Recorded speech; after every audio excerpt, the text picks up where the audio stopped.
Finally તમે બધા લોકો રાહ જોઈને બેઠા હતા કે ગુજરાતમાં વરસાદ ક્યારે આવશે। ગુજરાતની અંદર વરસાદ આવી રહ્યો છે। જે આ મિત્રો વાત કરી તો ખાસ કરીને ક્યાં પડી શકે છે વરસાદ અને ગુજરાતની અંદર નૈઋત્યનું ચોમાસું કેટલું દૂર, ગુજરાતની અંદર આવનારા ટાઈમની અંદર કેટલી આગાહી આપવામાં આવી છે। હવામાન વિભાગની અંદર સૌથી મોટી આગાહી આપવામાં આવી છે।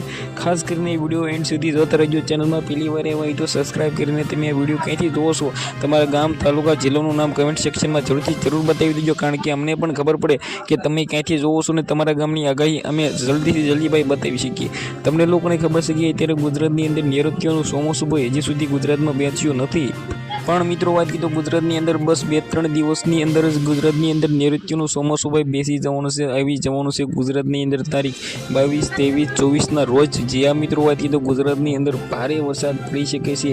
આખા ગુજરાતની અંદર ભારે વરસાદ પડી શકે છે તારીખ 20 પછીના ગાળાની અંદર। તમને લોકોને મેં કહ્યું હતું કે 17, 18, 19, પરંતુ મિત્રો વાત કરીએ તો આ ભાઈ એમ કીધું થોડું ઘણું લંબાઈને 22, 23, 24ના તારીખના રોજ થઈ ગયું છે। ઓવરઓલ ગુજરાતની અંદર તારીખ 20 પછી વરસાદ પડી જવાનો છે।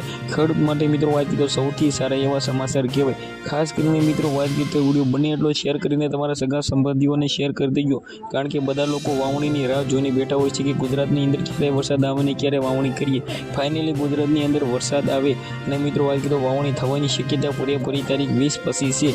ગુજરાતની અંદર બસ મિત્રો 15 તારીખથી જ ભાઈ એમ કીધું જે ચોમાસું બેસી જવાનું છે, અને ફાઇનલી મિત્રો વરસાદની આપણે કહીએ તો તારીખ 20 પછી પડી શકે છે, અને 17ની ગાળાની અંદર ગુજરાતની અંદર થોડો ધીમો સાંટા સવાયા વરસાદ પડી શકે છે। આજના વિડીયોમાં આટલી જ માહિતી। આપણે એક નવા ઇન્ટરેસ્ટિંગ વિડીયો સાથે મળી, ત્યાં સુધી બધા જ લોકોને જય હિન્દ, જય ભારતના વિડીયો તમારા બધા લોકોને સગા સંબંધીઓને શેર કરવાનું ભૂલતા નહીં। ધન્યવાદ।